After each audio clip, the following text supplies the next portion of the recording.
right, excited to be joined now by Bijan Robinson, Falcons star running back. You're here on behalf of Courtyard by Marriott. We'll get to that in just a second. We got to play a game of what's in the card. So this is how this is going to go. I'm going to flip a card over. You're going to tell me if the next one is higher or lower. Okay. If you get it right, I ask you an easy question. If you get it wrong, I ask you a hard question. Sound good? Sounds good. All right, let's get into it. First one up here is a 4. Okay. Higher or lower? Higher. Smart man, it's a king. Come on. So, get an easy question here. Okay. Those overhead highlights of yourself, you know, from your rookie year. Yeah. Do you ever just like sit back, maybe, you know, late at night and just be like, watch those things, be like, damn, I'm good at this? You know, when it first came out, I was like, first of all, how did they even do that? Yeah. Like, that was incredible. That's funny. That's funny because when I saw it for the first time, I thought, how did he do that? Yeah. And then it was, okay, how did they do that? Yeah, and when I was watching it, I was like, man, I mean, I didn't think a camera angle can come from the high angle like that. And you know, his name is Austin, the guy that does that. And I mean, that dude is so talented, and he kind of takes over just the social media department, all that type of stuff. But when I saw that one, I was like watching it like 1,000 times, like no way this is happening. But yeah, that was definitely an insane camera angle, and it's kind of cool to see like everybody else is trying to kind of do it and to incorporate it for what he did in the beginning of the season. Yeah, I'm sure. I mean, for me at least, it's actually instructive to see, okay, this is what really goes into, like, he's setting this guy up and making a guy miss. So actually, beyond just the fact that it looks sick, for me on the outside, trying to understand players and the game better, it actually was a good, I mean, it's, you know, you can get the coach's angle and all that stuff, and I watched plenty of that, but at the same time, like, isolated on one player, it can be really helpful if you're trying to understand running back play. No doubt, absolutely. Oh, I didn't even, like, look at it like that. Like, running back play, like, well, that's because you know what you're doing. I mean, yeah, that's true. But like looking at the holes and everything like that, like that's pretty cool. All right, next one up, higher or lower than the king? Lower. Got to go lower, and he is right. It's way lower. It's a 2. All right, so another easy question for you. Alrighty. I'm a big fan of Drake London. I'm a receiver guy. Me too. Yeah, you too, I'm sure. I love studying the position. It's my thing. Yeah. That's the position I watch the most, chart the routes, the whole thing. I think he's got the potential to be a superstar. Tell me about him. Like, tell me something about him that people don't know. Well, first of all, I mean, I know Drake might come off as like a quiet guy, and you know that's my dude for life. But he is like an extreme competitor. I mean, that dude. This is competitive nature, and you know when he's on that field, of him like he doesn't care who's in front of him or what he got going on. Like he wants to literally dominate you from the first quarter when it starts to the fourth quarter. Even in practice, like, you know, he'll get in your face and he'll let you know that he's here. But I think just having him as a teammate and him being just a great person, but when he's on the field, just turn it on and completely flip to that competitive guy. Like, it's something that I love. It's something that I love to see and just love to be a part of. So that's probably something that people don't know about him, but it's just who he is. Yeah. Now that you say that, I don't know that I've ever even heard him like an interview with him or talking or anything. And like, he's probably that quiet guy. But when he's on the field, man, he'll whoop some ass out there, especially those contested catches and getting off the line of scrimmage versus press coverage, man. Like I said, he's got all the potential in the world to be one of the ones. That's right. And even with our new offensive coordinator, like, I know he's going to put him in the best position possible to be the best one in the league. And I believe he can be. So I'm excited to be a part of it and excited to see it. All right, my next question is an easy question, and I feel like you're going to get this right. It's kind of a continuation of what you just said, but higher or lower than the 2 here? I'm gonna go higher, but you can hit the hard questions. No. That's the part of the. Well, it's a push. It's a 2 of diamonds. Brett, is that higher or lower technically? Lower. It's lower. So you got it wrong. I do get to ask you a hard question. Alrighty then. All right. Fantasy football players. How much have you heard from like fantasy football players? All the time. Here, all the time, I'm sure. Love it, hate it? Mixed motion? I'm cool with it. Okay, cool. Yeah, I'm cool with it. All right, well, fantasy football players legit like hate Arthur Smith. And I think it's kind of stupid.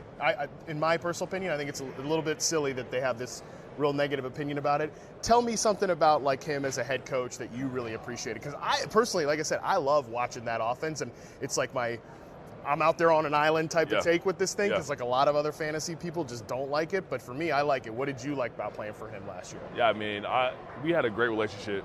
I think he was a great coach, as a person to me. Like, our personal relationship is amazing, and for him being my first coach, I thought we had an awesome relationship.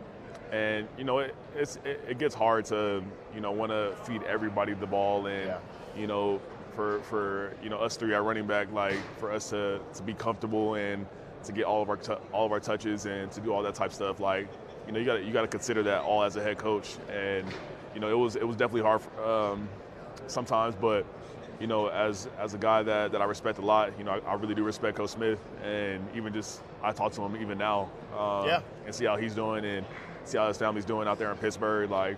And I mean, I'm always be a big fan of Coach Smith, and I believe, like, vice versa. But it was just a tough season for him to call the plays and to be the head coach and to worry about everything, plus having to be offensive coordinator. Like, it's a lot. It gets hard. So, but I respect him always, and I appreciate what he's done, in his career, and I wish him nothing but the best. But for I know the fantasy owners were on his head all year. Yeah. Like, what are you doing, bro? But I think it was all in God's plan, all in the plan of having some setbacks for huge setups. So, and it was a learning experience for me as well. Yeah. As a young guy in the league, so it's definitely a blessing for what we have. But I know that he's going to do some awesome things for his future. I'm excited to see where you guys go next year and where he goes in Pittsburgh. I think it could be really It'd be awesome. It's going to be awesome. All right, higher or lower than the 2? Higher. You got to go higher on this one. Okay.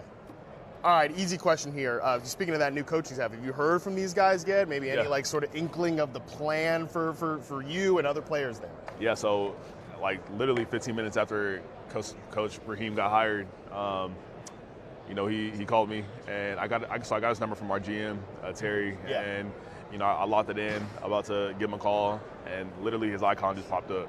And I mean, it was like one of the best conversations, that I've had with the coach. Oh, that's awesome. Because I mean, just his energy and what he brings to the table, and just who he is as a person, like, it makes you want to play for him, all like forever. Yeah. But I mean, he answered the phone, and he was like, yo, B, like, let's get this thing going. Just to hear that and to hear the confidence in his voice, and obviously what I'm excited for is definitely pretty awesome.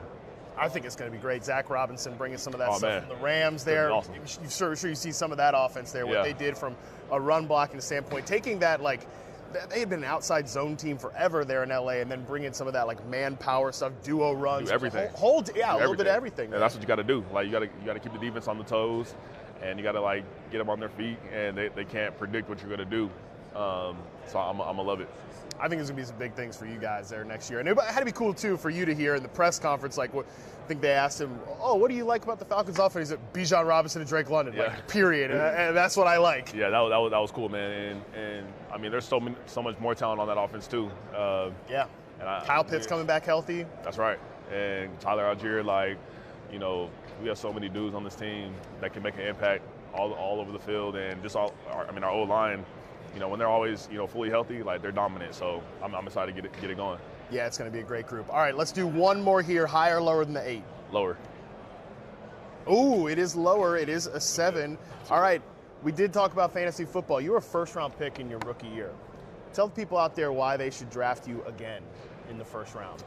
Well, I've had so much experiences from last year, and just the adversity and just the ups and downs that I had to endeavor. Now I feel that I'm starting to find my feet in the NFL, and really get out there, and just be comfortable and trying to dominate on the field. But even with this new coach and what we're trying to do now, I think it's gonna be pretty special. But obviously you guys can draft whoever you want. But just consider me if you want to. If you want good things to happen to your fantasy team. That's right. Consider Don't come back in the middle of the season and be like, I gotta draft him. No. You gotta do it from the beginning. So. All right, you're here on behalf of Courtyard by Marriott. Tell us a little about what you got going on there. Yeah. So with Courtyard by Marriott, it's pretty special what they're doing. So they turned the NFL suite at the Las Vegas Stadium into a hotel room, and we're surprising 2 fans, Jametta and Chance, and they're big-time football fans, but they're big-time Falcons fans as well, and just letting them have the opportunity to stay in the NFL suite with the view of the stadium before, the game, it's like the best thing ever. And with Courtyard, like they want to, they pride themselves on, making the fans of the NFL and the fans of just their stay, the most special environment ever. So having that passion with them and having that passion for, the brand and the fans is definitely pretty special for what we're doing with them. So, I love this partnership right here, and I know it's going to be, something amazing in the future. Just surprising those fans here, it's pretty cool. Love it, man. Well, this has been great. I got myself way high on that Falcons offense last year. I can't wait to do it again this year. Higher this year. After this conversation, appreciate your time, man. Thanks so much, man. Thank you as well. Yes, sir. You too. Yep.